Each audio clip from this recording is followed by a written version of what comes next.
Deep beneath the neon glare of Coruscant's upper levels, the Force pulsed with a jagged, unfamiliar frequency. Emperor-to-be Palpatine did not look for a Jedi. He hunted for a ghost.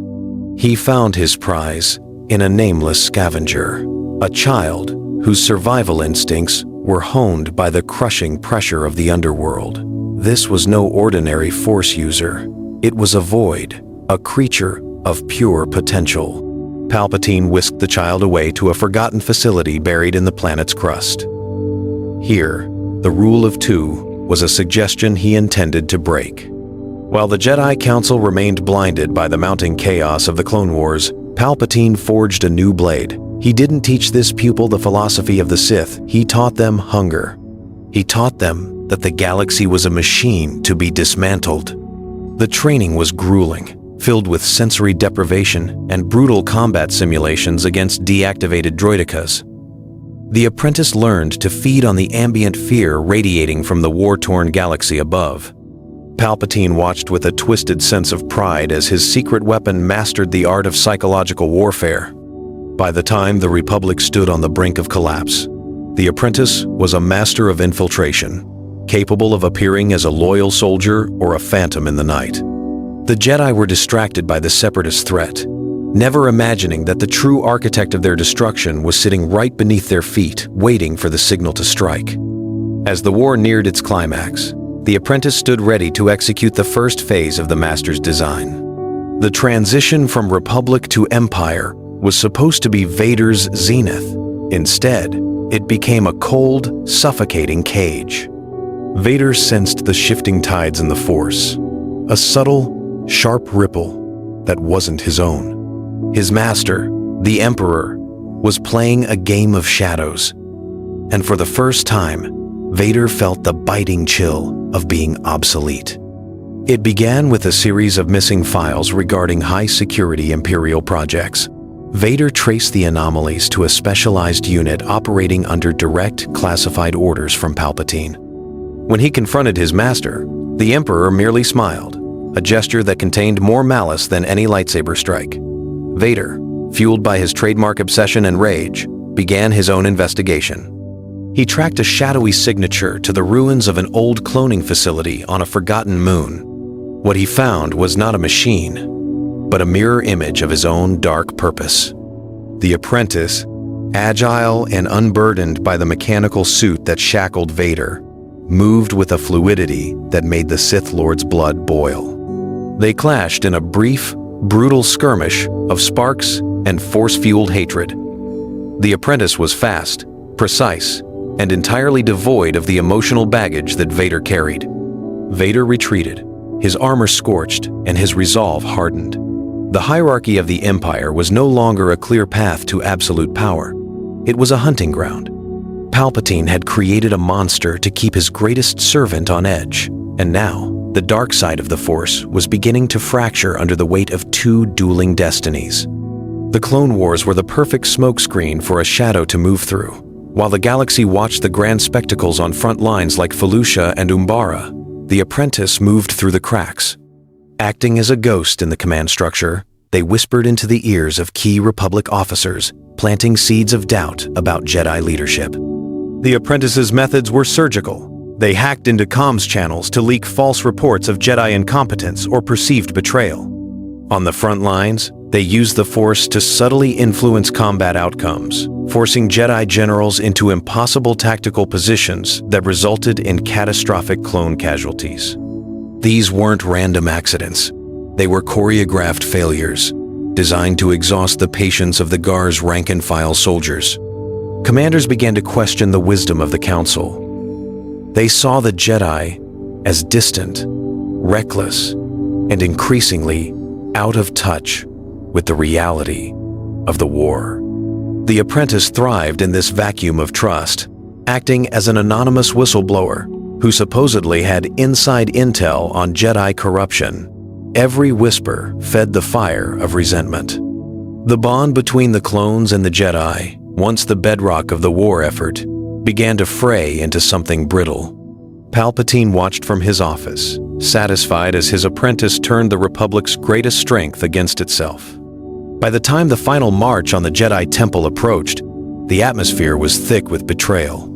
The seeds of Order 66 were not just sown by a command chip, they were watered by the systematic destruction of loyalty. When the decree of Order 66 echoed across the galaxy, the Jedi fell in waves, cut down by the very men they led. But chaos is a sloppy executioner. Despite the sheer scale of the betrayal, a handful of high-profile Jedi managed to sense the trap and vanished into the shadows of the Outer Rim. For the Empire, these survivors were not just enemies, they were loose threads threatening to unravel the New Order. This was where the Apprentice truly shone. While Vader led the brutal assault on the Temple, the Apprentice was the scalpel. They did not hunt with grand armies, they hunted with cold, terrifying silence. They tracked the survivors' lingering force signatures through the galaxy, moving from planet to planet with lethal efficiency. On the jungles of Kashyyyk and the arid wastes of Tatooine, the Apprentice cornered the scattered masters. They didn't just kill the Jedi, they toyed with them, dismantling their hope before delivering the final blow. These weren't honorable duels, they were executions. The Apprentice utilized forbidden techniques, draining the life from their targets until nothing remained but husks. The galaxy began to whisper of a dark entity that moved faster than light, a harbinger of the end who made the clones seem merciful. By the time the smoke cleared, the Apprentice had achieved the impossible, the complete eradication of every significant Jedi holdout. The Purge was no longer just a military operation. It had become a myth of terror that ensured no Jedi would ever rise again. Victory against the Jedi left a power vacuum, and the Apprentice was eager to fill it. Having earned the adoration of the military divisions they had saved during the Purge, the Shadow Pupil began to build a power base of their own. They didn't want to be a servant. They wanted to be the architect.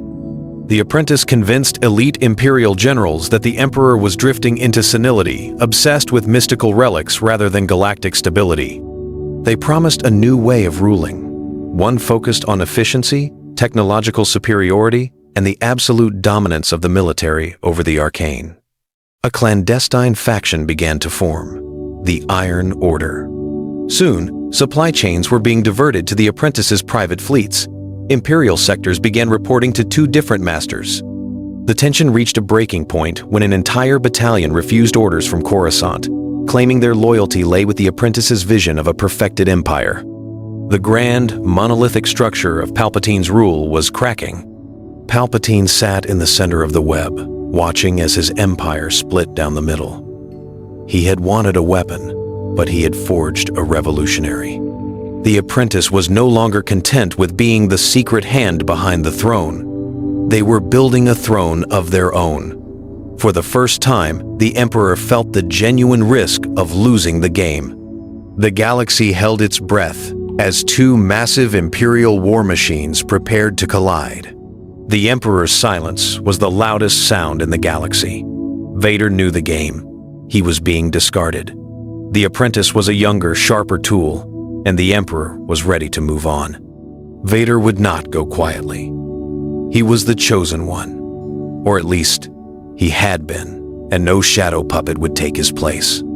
Vader utilized the very intelligence network the Apprentice had built to track them to the jagged landscape of Mustafar. It was a place of ghosts for him, a world of fire that had defined his existence. He stood on the landing pad, his cape whipping in the sulphurous wind, as the Apprentice's shuttle descended. They met on the bridge over the lava flows, the same site where Vader had once been broken. There was no conversation, no offer of redemption. The Apprentice ignited their blade, a sleek, twin-phase weapon that hissed with chaotic energy. Vader's lightsaber roared to life, a crimson beacon of pure, concentrated fury. The battle was a whirlwind of destruction. They fought with a ferocity that threatened to collapse the bridge into the magma below. Each blow was a testament to the hatred fueling their rivalry. Vader fought with the weight of his past failures, while the Apprentice fought with the arrogance of a future they felt they deserved. It was a duel not just for the Emperor's favor, but for the soul of the Sith itself. As the lava surged, Vader realized he would have to sacrifice everything to survive. The air shimmered as Palpatine stepped onto the bridge, his presence snuffing out the heat of the lava. Both combatants froze, their blades locked in a stalemate of raw power. The Emperor's laughter echoed, hollow and mocking. He wasn't there to stop the fight. He was there to watch the harvest. "Did you truly think I would replace you, my friend?" Palpatine sneered, his voice cutting through the roar of the volcano. "You were both my tools. The Apprentice was the anvil, and you, Vader, are the iron." The realization hit like a physical blow. The Apprentice had been a catalyst, a test designed to purge the lingering weakness in Vader's heart. By forcing Vader to fight for his life, Palpatine had forced him to reconnect with the pure, unadulterated rage that defined the dark side. The Apprentice was never meant to rule. They were meant to be the final training hurdle for the Emperor's true successor. The Emperor signaled with a flick of his wrist. The surrounding droids and security teams retreated, leaving the two Sith to finish their dance. Palpatine watched with cold, analytical interest, waiting to see if Vader would finally embrace the absolute destruction his master craved. The Apprentice looked at the Emperor with a sudden, dawning horror, realizing their entire existence had been a calculated lie. There was no loyalty, no future, and no escape. Only the duel. The end was not a grand spectacle, but a quiet, crushing defeat. Vader, fueled by the realization that he was the only survivor of the Emperor's twisted curriculum, tapped into a well of dark power he had never dared to touch. With a swift, brutal maneuver, he caught the Apprentice's blade in his own gloved hand, ignoring the searing pain, and drove his lightsaber through their chest. The Apprentice fell, their eyes reflecting the fiery hell of Mustafar as they faded into the dark.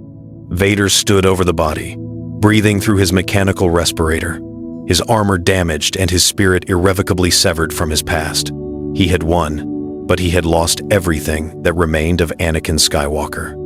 Palpatine approached, placing a withered hand on Vader's shoulder. The Empire was safe, and it was stronger than ever. The internal threat was purged.